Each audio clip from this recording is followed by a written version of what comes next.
По Штипска неврологија и кожно ќе стане простор за хоспитализирање на ковид пациенти.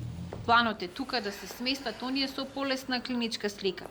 Ако притисокот продолжи, тогаш пациенти со коронавирус ќе се лекуваат и на интерно и кардиологија.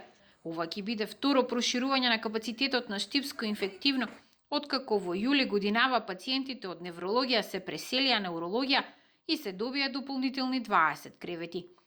Значи денеска заврши останокот на одделот за дерматовенерологија. Таму планираме да во наредните 2-3 дена завршиме инфраструктурни работи кои што треба да ги направиме. Се со цел од понеделник вторник веќе да ги имаме и тие дополнителни 10 кревети таму. Таму е предвидено да одат полесните случаи со полесна клиничка слика, да бидат третирани таму.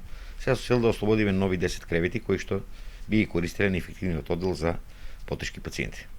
Болничката лабораторија во клиничка болница се уште работи со ограничен капацитет, откако 6 лаборанти се позитивни на корона, но расте бројот и на други здравствени работници кои добиле позитивни тестови. Сега вкупната бројка е 13, а во изолација се 9 лица. Позитивни случаи има и во други институции. Потврден е уште еден случај во општина Штип, трудовиот инспекторат, вработен во Штипскиот затвор и 3 нови конфекции. Има голема трансмисија на вирусот, но голем дел не знаат од каде го добиле и кој им е заразениот контакт.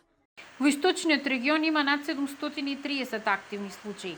Од нив нешто повеќе од 1/3 се во Штип, по што следуваат Кочани со 195, Виница и Македонска Каменица со 55, односно 54 активни случаи.